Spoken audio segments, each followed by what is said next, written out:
안녕하세요. 오늘의 데일리 뉴스레터에 오신 것을 환영합니다. 1. 일본의 심각한 상황. 2. 미국도 포기를 선언했다.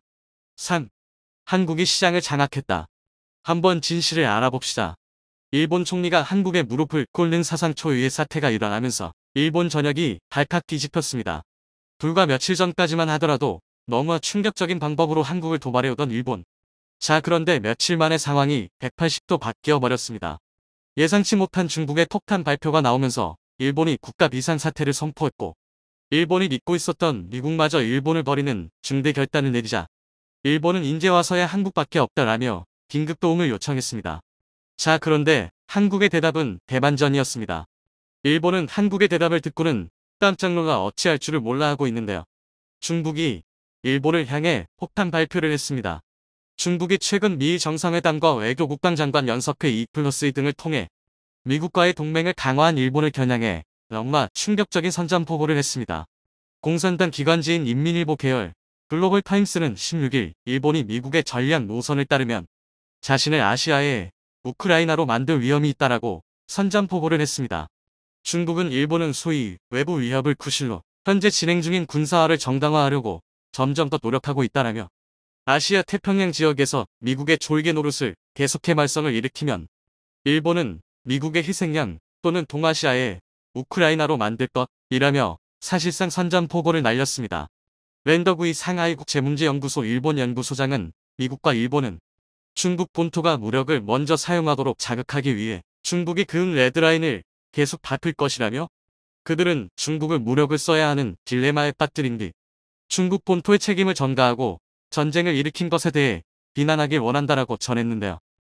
일본이 중국이 정한 레드라인을 넘었기 때문에 중국이 일본을 공격하는 것은 타당하다는 것입니다. 중국이 이렇게까지 수위가 높은 선전포고를 한 것은 너무나 이례적인데요. 최근 14억 중국 국민들 사이에서 일본에 대한 분위기도 심상치가 않습니다. 최근 일본 자위대의 극비 문서가 공개되면서 14억 중국 국민들은 지금 당장 일본을 쑥대밭으로 만들어놔야 한다고 외치고 있는데요. 상황이 심각합니다. 일본 자위대의 극비 문서에는 규슈에서 오키나와 등 섬으로 육상자위대를 이동시키고 상륙 허용기, 해상 및 항공자위대를 투입해 중국을 공격한다는 구체적인 계획과 도시지역 기간 부대를 사전 배치하고 도시권 공격을 대비하여 특수작전군을 가동한다는 디테일한 일정이 모두 공개되자 중국 전역이 발칵 뒤집혔습니다. 이 문서를 입수해 보도한 아사히 신문은 일본 방위청과 자위대가 중국과의 군사 충돌에 대한 대처 방법을 검토하고 있다는 사실이 밝혀지기는 이번이 처음이라며 이는 일본 방위 정책이 옛소련의 침공에 대비한 북방 중시 전략에서 전환점을 보여주는 것이라고 평가했습니다. 육상망료관부가 최고 기밀인 극비로 지정해 작성한 이 문서는 중국의 일본 침략 시나리오 및 그에 대한 일본 자위대의 대응 전략까지 상세히 기술되어 있었는데요. 중국 쪽이 한계여던 규모로 외딴섬 등을 상륙하는 경우 스탄도 미사일과 항공기에 의한 공격, 도시권에서 게릴라나 특수부대로 공격하는 상황도 상정했습니다. 이에 대해 자위대의 대처 방안으로는 규슈 주둔 육상자위대 보병부대를 오키나와 등 도서지역으로 분산 배치하고 중국군 상륙 시는 해상자위대와 항공자위대가 타격을 가한 뒤 최종적으로 육상자위대가 탈환에 나선다는 것입니다. 일본 자위대의 극비 문서가 공개되자 중국이 결국 칼을 빼들었습니다. 중국의 일본 공격은 매우 정당하다며 전쟁의 가장 초기 단계 물밑 작업을 시작한 것입니다. 관련 전문가들은 21세기의 전쟁을 하는 순서는 지금 중국처럼 국제 여론을 통해 선제 공격을 정당화시키는 작업이다. 미리 정당화를 시켜놓지 않으면 러시아처럼 완전히 고립되는 강력한 제재를 받게 되기 때문이다 전했습니다. 네, 그렇습니다. 이렇게 중국이 자신들의 일본에 대한 선제 공격을 정당화시킨 다음 곧바로 공격을 시작할 수 있다는 것인데요. 일본이 극도로 두려워하고 있는 이유는 바로 일본이 믿고 있었던 미국이 일본을 손절해버리는 충격적인 결단을 최근 내렸기 때문입니다. 그동안 일본은 중국이 아무리 화가 나봤자 미국이 우리 뒤에 있는데 감히 총알 한 발이라도 쓸 수 있겠어? 라며 고개를 빳빳이 들고 자신만만해 했는데요. 미국이 충격적인 결단을 내려버리는 바람에 일본은 난리가 났습니다. 얼마 전 중국이 일본에는 가장 강력한 비자 제한 조치를 취하는 반면 미국에는 아무런 제재도 하지 않고 오히려 협력관계를 강화하는 등 심상치 않은 움직임을 보였는데 이번에도 또 미국과 결속을 강화하는 모습을 보였습니다. 미국이 일본을 버리는 파격적인 결단을 내린 것은 현재 미국도 누구를 도와줄 상황이 아니기 때문이죠. 미국도 아무런 도움도 안 되는 일본보다는 중국이라는 거대한 시장이 절실한 상황입니다. 미국의 인플레이션 물가 상승이 완화되고 있음에도 올해 미국 경제가 침체에 빠질 확률이 61%라고 월스트리트 저널 WSJ가 15일 현지 시간 보도했습니다. WSJ는 이코노미스트들을 상대로 한 자체 설문조사 결과 이같이 나타났다고 전했습니다. 브렛 라이언 도이치뱅크 이코노미스트는 인플레이션 억제가 어느 정도 진전을 보이고 있지만 아직 갈 길이 멀다라며 연준이 앞으로도 긴축 기조를 유지할 것이기 때문에 결국 미국 경기가 침체에 빠질 것이라고 말했고, 파르테논의 그렉다코 수석 이코노미스트는 서비스 활동은 여전히 견조하지만 주택 부문은 모기지 금리 상승으로 흔들리고 제조업 활동은 정체돼 있다라며 두 가지 모두 광범위한 경기 침체가 다가오고 있음을 시사한다라고 말했습니다. 이뿐만이 아닙니다. 일본에 매우 우호적이었던 바이든이 곧 퇴출될 위기에 내몰리며 일본과의 동맹관계에 매우 부정적인 미국 공화당 고위 관계자들은 이미 일본을 버리고 한국과 동맹관계를 대폭 강화하는 방안을 밀어붙이고 있습니다. 조 바이든 미국 대통령의 부통령 재임 당시 기밀 문건이 잇따라 유출된 것으로 드러나요. 논란이 확산하고 있습니다. 법무부는 특별검사를 임명하고 본격적인 조사에 착수. 바이든 대통령 입장에서는 최대 정치적 위기에 봉착한 상황입니다. 메릭 갈런드 법무장관은 12일 현지 시간 바이든 대통령의 기밀문서 유출 사건을 조사하기 위해 로버트 허 전 메릴랜드주주 연방검찰청 검사장을 특별검사에 임명한다고 발표했습니다. 허 특검은 한국계로 트럼프 행정부 시절 법무부 수석차관보를 거쳐 2018년 4월부터 2021년 2월까지 메릴랜드주 연방검찰청 검사장을 지낸 인사인데요. 앞서 중간선거 직전인 작년 11월 2일 바이든 대통령의 개인 사무실에서 기밀 문건이 발견된 사실이 지난 9일 뒤늦게 공개된데요. 바이든 대통령의 델라웨어 사저에서도 기밀 문건이 발견됐다는 사실이 잇따라 공개되면서 파문은 증폭됐습니다. 일부 언론 보도에 따르면 첫 번째로 발견된 10건의 문서 가운데는 이란, 우크라이나, 영국과 관련한 정보 보고가 포함됐습니다. 바이든 대통령의 차량 헌터는 바이든 대통령의 부통령 재직 시절 우크라이나 에너지 기업의 임원으로 영입된 바 있고, 이번에 유출된 기밀 문서에 이 사실이 증명되기라도 한다면 바이든의 정치 인생은 사실상 끝이나 마찬가지입니다. 이렇게 위기 상황 속 미국 경제까지 최악의 상황을 걷다 보니 현재 미국에 필요한 것은 실속은 없지만 말만 잘 듣는 일본이 아니라 미국에 실제로 필요한 거대한 시장 중국이라 판단한 것입니다. 자신들이 어떠한 처지에 놓여 있는지조차 알지 못한 채 얼마 전까지 일본은 한국에 심각한 도발을 걸어왔습니다. 한국의 징용 해법을 절대 수용하면 안 된다며 오히려 일본이 피해 당사국이라는 황당한 보도로 한국 강제징용 피해자들의 마음을 또 한 번 난도질에 놓는가 하면 강제동원 일본 기업들은 돈 한 푼 안 낼 뿐 아니라 사과도 안 하겠다고 하고 있고, 사과 대신 한국을 언제든 다시 공격할 수 있는 무기를 개발, 헌법까지 뜯어고쳐 가며 자위대를 한반도에 타결하기 위한 발판을 마련했습니다. 자, 그런데 이렇게 도발은 일본이 한국에 걸어왔는데 오히려 일본이 대위기를 겪고 있습니다. 한국의 한류 성공을 벤치마킹해 일본 정부가 추진했던 쿨재팬 쿨재팬 정책이 실적 부진으로 존폐 위기에 몰린 것으로 알려졌습니다. 16일 니혼게이자이 신문 니케이는 쿨재팬을 지원하는 민관 학자 펀드의 누적적 적자 1066억 엔 1조 310억 원에 이른다며 쿨재팬 정책이 이렇다 할 성과를 내지 못하고 있으며 사실상 존폐 위기에 놓여 있다고 보도했습니다. 뿐만 아니라 현재 일본은 아무리 방위력 증강에 돈을 쏟아붓고 있어도 자위대 인력난이 심각해 60대가 최전방에 갈 상황에 놓였습니다. 60대 자위대가 80, 90대 일본인들을 방어하는 셈인 것이죠. 시사평론가 고가 시게아키 67은 아사히 신문 계열 시사주간지 슈칸주간 아사히 1월 20일자 최신호에 일본 대탈출 엑소더스 원년이라는 제목의 칼럼을 기고했는데요. 낮은 임금, 직장 내 갑질과 성희롱의 횡행, 비정규직 및 여성에 대한 차별, 연금 체계의 붕괴 우려. 애초부터 일본 경제에 내일은 없다고 생각하는 젊은이들. 그런데도 일본에 남아 고령자를 떠받치기 위해 열심히 일하는 것이 과연 현명한 것인가라며 일본에 남아있으면 너무 위험하다. 모두가 일본을 떠날 것이라는 충격적인 발표를 했습니다. 그의 예언은 맞아떨어졌습니다. 전 세계가 일본을 버리기 시작했는데요. 최후방국이었던 미국에 이어서 얼마 전 한국에 40조 원을 투자하겠다고 폭탄 발표한 유이. 이번에는 일본산 수송기를 버리고 한국의 한국항공우주산업과 다목적 수송기를 공동 개발하겠다는 파격적인 발표를 했습니다. 이어서 한국이 얼마 전 개발을 마친 KF-21도 대규모 살 수 있을 것으로 전해졌는데요.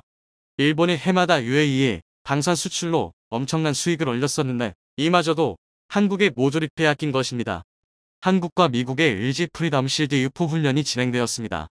코로나로 인해 한미 합동훈련이 축소된 지 몇 년 만에 진행된 대규모 합동훈련으로 1000명 이상의 한국군과 미군이 집결해 대규모 실사격 훈련을 진행하며 한미 동맹이 굳건함을 적성국들에게 과시했습니다.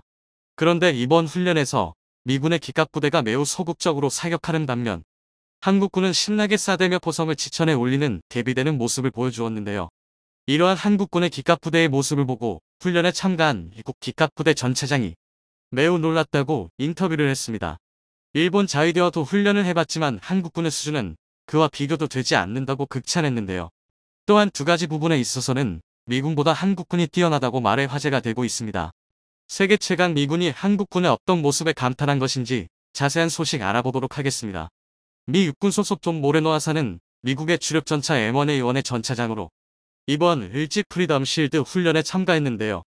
한국군의 K2 전차와 함께 사격 훈련을 실시하며 한국 기갑부대의 기동에 매우 감탄했다고 말했습니다. 산악지형이 많은 한국의 특성상 한국 전차들은 야지 기동에서 매우 뛰어난 성능을 보여주는데요. 험지를 거의 날아다니는 듯 주파하며 사격하는 한국 기갑부대의 모습에 미군이라도 이건 따라할 수 없다고 말했습니다. 또 한 가지 인상적이었던 부분으로 한국군의 쉴 새 없는 사격을 손꼽았는데요. 한국군의 K2 흑표전차, K9 자주포 등 폭탄을 아끼지 않고 마치 실전을 방불케 하는 화력을 선보였다고 말했습니다. 같은 사격장에서 K2 전차로 작전을 수행한 한국군과 달리 우리 승무원들은 9달의 훈련 동안 주포를 발사한 것은 이번이 단 2번째에 지나지 않았다. 이는 병사들이 가능한 빠르게 연사할 수 있도록 잘 훈련되도록 한다. 라고 말하며 한국군과의 협력이 순조롭게 이루어지고 있어 북한과의 전쟁이 발발한다 해도 문제없을 것이라 말했습니다. 이처럼 한국 기갑부대의 운용 실력에 감탄한 모습을 보여주었는데 한 가지 의문점이 드는 부분이 있습니다. 미군보다 한국군이 더 사격 훈련을 자주 했다는 것인데요. 탄피도 죽지 않으며 연사로 사격하는 미군의 모습을 기억하고 있는 우리로선 이해가 가지 않는 부분입니다. 그런데 현재 미군의 탄약 비축량이 바닥을 드러내고 있어 미군이 훈련에 쓸 탄약도 부족하다는 소리가 들려오고 있습니다. 천조국이라고 불릴 만큼 보급에 진심이었던 미국이 탄약이 부족하다니 우리가 모르는 곳에서 전쟁이라도 시작한 것일까요? 사실 현재 미국은 전시나 다름없을 정도로 엄청난 탄약을 소비하고 있습니다. 현지 시각 29일 미국 유수의 경제지 월스트리트 저널에서 현재 미군의 탄약 재고가 고갈 상태라는 긴급 보도가 올라왔습니다. 미국 국방부 관계자의 말에 따르면 현재 미군이 보유하고 있는 155mm 폭탄 재고 상황이 불안할 정도로 낮은 상태라고 하는데요. 당장은 미군이 교전을 벌이는 전장이 없기 때문에 심각하지는 않지만 전투를 수행하기에는 부적합한 수준이라고 말했습니다. 155mm 포탄은 서방의 주력 견인포, 자주포에 쓰이며 현대 육군 화력의 50%를 차지한다고 해도 과언이 아닐 정도로 중요한 군수물자이기에 155mm 탄이 부족하다는 것은 육군이 제 기능을 할 수가 없음을 의미합니다. 이러한 미군의 탄약 부족의 원인은 다름 아닌 우크라이나 전쟁이었습니다. 러시아의 우크라이나 침공이 시작되고 미군은 우크라이나에 천문학적인 액수의 군수물자를 지원해주고 있는데요. 그 중에는 약 80만 발에 달하는 155mm 포탄도 포함되어 있었습니다. 사실 우크라이나에서는 155mm 구경포를 사용하지 않았어도 되다만 전쟁이 시작되고 러시아의 포격에 맞서기 위해 M777, 시저, PZH-2000, 나스크랩 등 서방에서 운용하던 155mm 포드를 되는 대로 끌어다 우크라이나로 보냈는데요. 여기에 사용할 155mm 포탄의 대부분을 미국에서 공수했기 때문에 그 많던 155mm 포탄의 재고가 바닥을 드러내기 시작한 것입니다. 군 관계자는 155mm 탄을 포함한 탄약의 즉각적인 재생산과 보급이 이루어져야 하지만 미 국방부의 관료주의적 태도로 지지부진하고 있다고 비판했는데요. 미 군수업체에 주문을 한다 해도 공급까지 13부터 18개월이 걸릴 것으로 예상되고 바이든 대통령이 우크라이나에 또 한 번 역대급 군수 지원을 할 것이라 말해 미군의 탄약 부족은 한동안 지속될 것처럼 보입니다. 그런데 이러한 미국 탄약 부족 사태가 한국의 항방산업체에 호재가 될 수 있을 것이라는 소리가 들리고 있는데요. 군대를 다녀온 대한민국 남자라면 모두가 알고 있는 풍산이 그 소문의 주인공입니다. 최근 하나디펜스, LIG 넥스원, 카이와 같은 한국의 방산 기업들이 매일같이 호의를 외치고 있는 반면 풍선은 별다른 소식 없이 잠잠해 보이는데요. 사실 한국 방산업계의 조용한 강자가 바로 풍산입니다. 한국에서 소비하는 미사일과 같은 유도 무기를 제외한 대부분의 탄약은 풍산에서 생산을 도맡고 있는데요. 한국군에서 소비하는 탄약량만 해도 어마어마할 뿐만 아니라 최근에는 중동과 미국에 수천억 원 규모의 탄약을 대량 수출하며 호황을 맞이했습니다. KF-21로 전성기를 맞이한 카이의 매출액이 6천부터 7천억 원 정도인데 풍산은 매출을 1조 원을 기록하며 고공행진을 이어나가고 있습니다. 풍산만큼 탄약 개발에만 집중하며 엄청난 생산 속도를 보여주는 방산기업은 전 세계를 뒤져도 찾기 힘든데요. 미 국방부에서 탄약 재고가 바닥을 드러냈는데 발주하지 않는 것은 한국의 풍산에서 탄약을 구매하기 위한 물밑 협상을 이어가고 있는 게 아니냐는 소문이 들려오고 있습니다. 물론 미국 방부에서 공식적으로 발표한 바는 없지만 가능성은 상당해 보입니다. 한국군에서 소비하는 탄약은 미군의 규격을 따라가기에 미군이 원하는 탄종이 무엇이든 간에 즉각적으로 공급 가능합니다. 또한 한국군의 비축 탄약량도 충분해 주한미군을 통해 전달하는 것도 가능한 일인데요. 오래전부터 한국군은 탄약을 비축하는데 진심인 모습을 보여주었습니다. 현재 한국군의 포탄 보유량은 최소 전시 기준 2주치, 평시 기준 20년치 분을 보유하고 있습니다. 유럽이 전시 3일치 분밖에 비축해두지 않았다는 게 이번 우크라이나 전쟁으로 드러나며 한국군은 1950년 그날 이후 하루도 쉬지 않고 전쟁을 준비해왔다고 주목받기도 했습니다. 한국군이 화력의 진심이란 걸 보여준 악명 높은 에피소드가 있는데요. 2007년 당시 주한미군은 냉전을 위해 비축해두었던 전략의 미물자 루서탄을 두고 고민을 하고 있었습니다. 냉전이 끝나 더 이상 필요가 없는데 52만 톤이나 되는 탄약을 보관, 유지하기 위해 매년 막대한 비용이 소비되고 있었기 때문입니다. 그렇다고 본국으로 보내버리자니 수송 비용도 막대할 뿐만 아니라 그중 절반인 25만 톤이 불량품이 되어버린 문제도 있었죠. 그런데 이 당시 한국의 언론들이 한국의 탄약 비축 분량이 부족하다는 기사를 일제히 보도했습니다. 미국은 잘 됐다 싶어서 한국군에 2,700억 원만 내고 루서탄 52만 톤을 가져가지 않겠냐고 제안했는데요. 한국은 흔쾌히 받아들이며 대신 불량품을 제외한 양품 27만 톤의 탄약만을 받겠다고 했습니다. 나머지 불량탄 25만 톤을 두고 미군이 고민하자 한국에서 처리해 주겠다고 제안을 하는데요. 처리 비용을 2,700억 원만 준다면 말입니다. 그렇게 한국군은 공짜로 27만 톤의 탄약을 얻어 당시 한국군의 생산기한이 오래된 탄약들을 폐기하고 양품의 탄약들로 비축분을 크게 늘리는 데 성공했습니다. 일각에서는 언론사에서 탄약이 부족하다고 보도한 이유가 국방부에서 이걸 노리고 정보를 흘렸을 것이라는 주장도 나왔었죠. 덕분에 한국 무기 수입의 악명이 더욱 높아지게 됐었어요. 현재 한국군의 탄약 비축량 중 일부 품목은 감당하기 힘들 정도로 많아 이를 소비하기 위한 새로운 무기를 만들기도 했었습니다. 과거 한국군이 주력으로 운용하던 M101 105mm 견인포의 탄약이 많아도 너무 많았던 건데요. 무려 320만 발로 군 관계자가 세계 3차 대전이 일어나도 다 못 쓴다고 말할 정도로 많은 양이 비축되어 있었어요. 한국군은 이를 소비하고 전력에 도움을 주기 위해 한 가지 아이디어를 냈습니다. 105mm 견인포를 차량에 탑재하고 사격 통제 시스템을 추가해 105mm 차륜형 자주포를 만들어낸 것인데요. K105에 의한 자주포 풍익은 기존 육군이 운용하던 5톤 트럭에 105mm 견인포의 포신을 떼어다 달아 생산 비용이 매우 저렴한 데다 운용도 간편합니다. 또한 포탄 장전에서 사격까지 걸리는 시간이 4분 30초에서 1분 미만으로 감소했고 운용 인원도 11명에서 5명으로 줄어들었습니다. K105에 의한 자주포가 155mm나 120mm 박격포만큼의 화력을 투사할 수는 없지만 덕분에 창고에 쌓인 105mm 포탄을 활용할 수 있게 됐고 육군이 받을 포병 화력 지원도 더욱 늘어나게 됐습니다. 앞서 한국군의 훈련을 칭찬했던 미군은 자위대와 함께 훈련을 한 경험도 있었다고 말했는데요. 한국군에 비하면 자위대는 군대라고 할 수 없다며 신랄하게 혹평했습니다. 해상자위대면 몰라도 육군 자위대가 수준 이하라는 것은 유명한 사실이죠.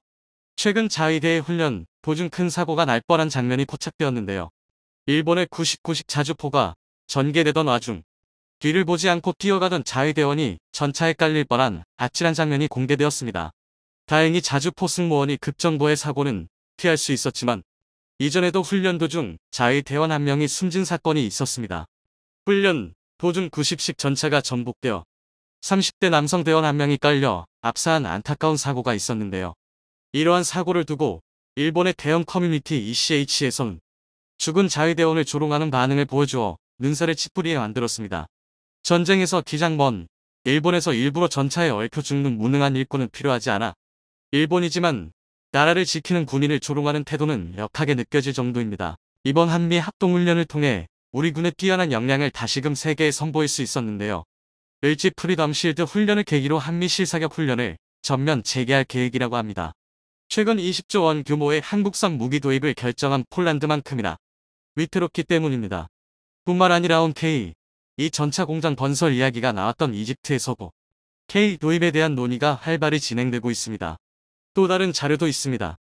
노르웨이 국방장관이 K 이 전차는 우수한 전차라며 노르웨이가 도입할 100대의 차기 전차를 한국의 K로 선정할 수 있음을 암시했습니다. 만약 정말 계약이 성사된다면 한국이 전차 강국 독일을 수출 물량으로 꺾게 되는데요.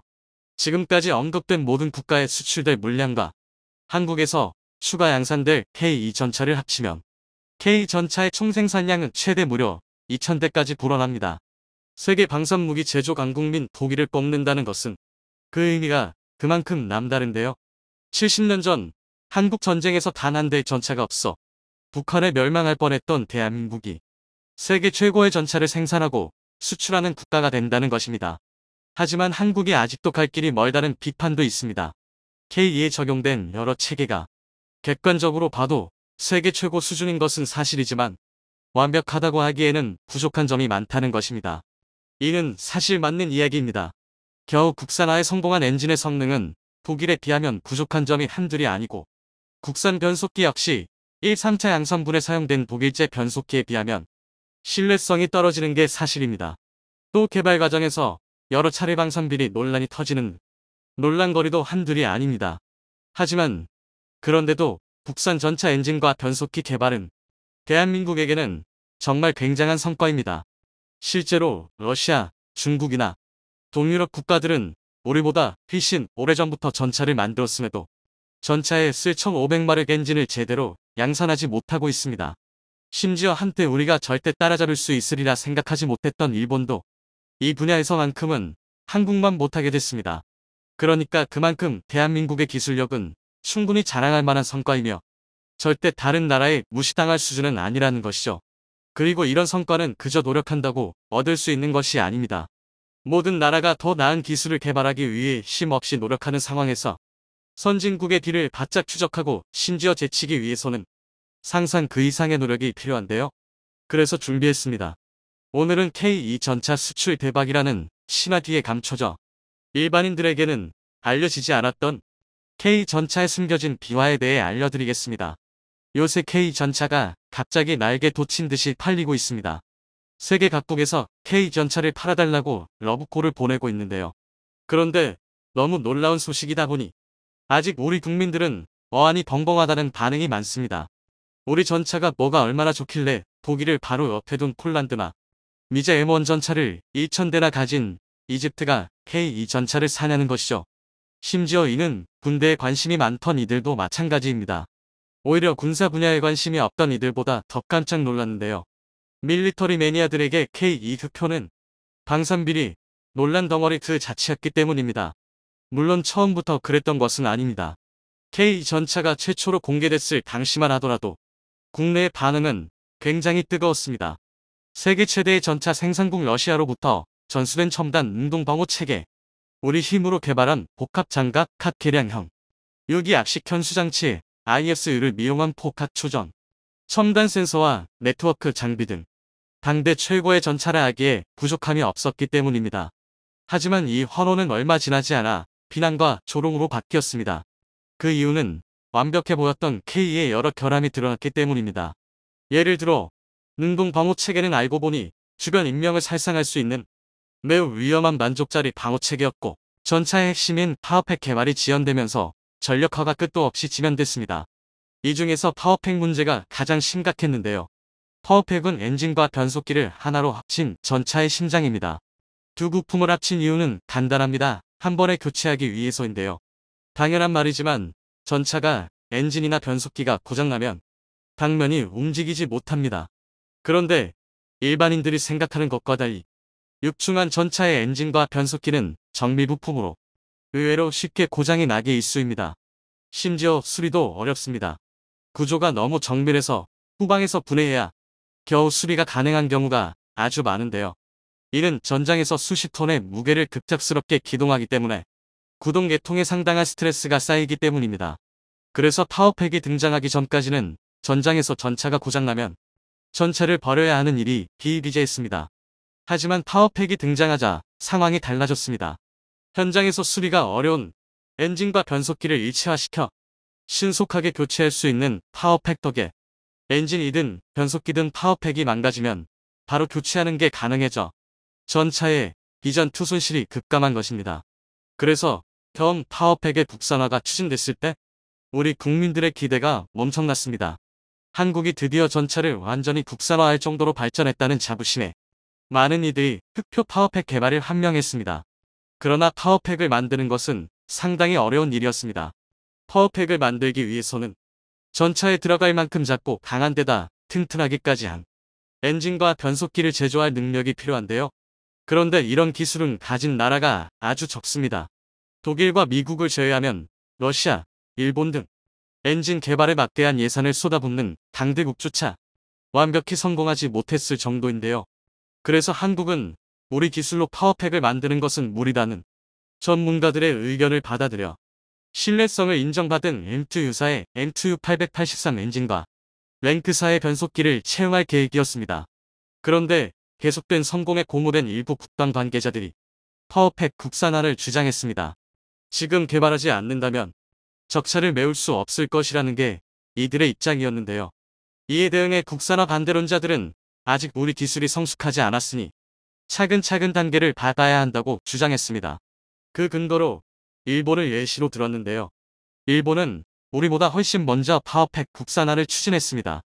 일본은 무려 1990년대 K 전차가 사용하는 M2 883 엔진과 동일한 1500마력 출력을 낼 수 있는 미쓰비시 10ZG32WT 엔진과 MT-1506단 변속기로 구성된 90식 전차를 개발했습니다. 1989년 최종 테스트를 마무리 지은 후 1990년 30대가 양산됐는데요. 이에 반해 한국의 수준은 처참했습니다. 1991년 대한민국에서는 대우자동차가 일본 스즈키에서 들여온 FAC 엔진으로 티코를 출시했습니다. FAC의 최고 출력은 41마력이었습니다. 그나마 현대가 1991년 5월 자연흡기 92마력, 터보차저 129마력 민 최초의 국산 엔진 알파 엔진을 제작했으나 1500마력 엔진에는 비알바가 아니었습니다. 이런 적차를 불과 20년 만에 따라잡는 것은 누가 보아도 힘들어 보였습니다. 하지만 그런데도 전차 엔진의 국산화는 강행됐습니다. 전차, 장갑차, 자주포 등 국산 무기의 핵심 부품인 파워팩을 만들 수 없다면 수출은 헌영 전시에 필요한 부품을 수급하는 것조차 쉽지 않을 것이라는 의견에 힘이 실리면서 국산화가 결정된 것입니다. 하지만 세계 그 누구도 한국이 일본을 이길 수 있으리라 생각하지 않았습니다. 그런데 놀랍게도 결과는 한국의 대역전이었습니다. 일례로 한국이 K2 흑표용으로 개발한 DV27K 엔진은 4인정 디젤 엔진입니다. 4인정 디젤 엔진은 엔진 효율이 우수에 적은 연료도 높은 출력을 낼 수 있습니다. 다만 구조가 복잡하고 배기량이 크지 않아 출력을 내기가 어려웠는데요. 한마디로 일단 만들면 성능은 좋지만 고출력으로 제작하는 게 아주 어렵다는 것입니다. 반면 일본의 90식 전차의 1500마력 엔진은 2인정 디젤 엔진입니다. 이 엔진은 구조가 단순해 출력을 올리기 쉽고 구조가 단순한 만큼 엔진 무게가 가벼워 개발이 쉽습니다. 하지만 효율이 높지 않고 연료 소모가 아주 큽니다. 이 때문에 90식 전차의 연비는 무려 킬로미터당 3리터입니다. 그러니까 1리터로 330m 정도를 갈 수 있다는 것인데요. 이에 비해 한국의 DV17K 엔진은 4행정 구조 덕에 1리터로 훨씬 많은 거리를 이동할 수 있습니다. 또 4행정 구조에 더해 연비에 좋은 롱스트로크 방식을 채택했습니다. 그런데 문제가 있습니다. 이는 어디까지나 일본과의 비교라는 것입니다. 일본 역시 전차 개발에서는 후발주자이며 우리 엔진의 경쟁 상대가 K21차 양산분에 들어간 독일제 전차라는 것을 고려하면 아직 국산 엔진은 갈 길이 멀었습니다. 이는 개발사만 봐도 알 수 있는데요. 2005년 4월 파워팩 국산화가 결정됐고 본격적인 개발이 추진됐습니다. 하지만 막상 개발이 시작되자 문제가 생겼습니다. 냉각팬 속도 제어, 가속 등에서 기준치에 미달하는 일이 발생했으며 이를 개선하기 위해 여러 차례 개량이 이루어졌으나 번번이 실패했습니다. 이 때문에 K 전차의 양산 수량이 크게 줄었는데요. 심지어 같은 해 엔진 제작사인 두산이 K2 개발 자금을 횡령했다는 소식이 전해졌습니다. 그런데 여기서 우리 국민들을 더욱 경악하게 만든 건 당시 개발 당사자는 어차피 실패할 사업이라 생각하고 전차 개발 자금을 빼돌려 중장비용 엔진을 개발했다는 것입니다. 이 소식에 온 대한민국이 발칵 뒤집혔습니다. 그런데 사건 사고는 이게 끝이 아니었습니다. 2012년 평가시험에서는 엔진 실린더가 깨졌고 가속에서도 문제가 발생했습니다. 결국 국내에서 K 엔진은 방산비리 엔진, 결함품이라는 이미지가 굳어졌습니다. 심지어 K 양산론자들조차 독일산 엔진 사용을 주장했습니다. 아무리 따져봐도 독일산 엔진이 나와 보였기 때문입니다. 하지만 그런데도 우리 연구진은 포기하지 않았습니다. 이런 상황은 과거에도 비슷한 경험이 있었기 때문인데요. 과거 1980년대 두산 인프라의 전신이던 대우중공업은 대형차용 280마력 엔진인 D848M을 독일 맨사로부터 사들여 제작했습니다. 주로 버스에 쓰였지만 동시에 대한민국 첫 국산 장갑차 K200에도 탑재됐습니다. 그런데 성능이 너무 엉망이었습니다. 국산 장갑차를 탄 장병들의 혹평도 이어졌는데요. 그러나 개발진은 이런 혹평에도 굴하지 않고 개발 의지를 꺾지 않았습니다. 그 결과 마침내 개량형인 350마력 D848T 엔진을 개발하는 데 성공해 이를 K200 장갑차의 개량형인 K200A1에 실었습니다. 이는 정말 엄청난 진보였습니다. 여기서 한국은 멈추지 않고 더 나아가 2848T 엔진을 다시 한번 개량해 K21 보병전투차가 쓸 750마력 D840 넥스 엔진을 만든 것입니다. 그래서 개발진은 DV27K 엔진 역시 언젠가 독일제 엔진을 뛰어넘을 수 있다는 확신을 가지고 개발을 이어갔습니다. 하지만 기본적인 기술 격차가 너무 심해 실제로 한국이 독일을 따라잡을 수 없으리라는 평이 많았습니다. 그런데 반전이 일어났습니다. 명품이라던 독일산 엔진에서 결함이 우수수 터진 것인데요. 대표적으로는 내리막길에서 제동이 되지 않는 결함, 1단 기어에서 변속이 불가능한 결함, 냉각팬 모작동으로 인한 주행 도중 엔진 정지, 용접 미흡으로 인한 누유 등 명품 독일 엔진이 아니라 중국산 짝퉁 엔진 같은 결함이 속출했습니다. 사실 이건 어찌 보면 당연한 일입니다. 결국 독일산 엔진이라고 해도 사람이 만든 엔진이고 독일산이라고 언제까지 한국의 기술력을 앞지르진 않았기 때문입니다. 그리고 이 사실이 알려지면서 국산 엔진의 여론이 다시 바뀌었는데요. 어떻게든 우리 손으로 만들 수 있고 고칠 수 있는 엔진을 우리 기술로 만들 수 있어야 한다는 것을 확신하게 된 것입니다. 그 결과 지난해 튀르키예가 자국의 알타이 전차에 사용할 파워팩을 우리 기술진이 만든 DV27K 엔진과 ST15K 변속기로 구성된 국산 파워팩으로 선정했습니다. 오랜 소름을 딛고 국산 전차 엔진이 세계 시장에 첫 발을 내디딘 것입니다. 일각에서는 한국의 파워팩이 독일산보다는 성능이 떨어진다고 주장합니다. 이런 주장이 틀린 말은 아닙니다. 하지만 수년 안에 대한민국이 그동안 보인 열정과 노력이라면 앞으로 생산될 K2 개량형과 K3 전차에 탑재될 차세대 전차에서는 세계 최강 독일조차 압도할 전차형 엔진을 개발할 수 있을 것이란 게 관련 업계 전문가들의 의견입니다.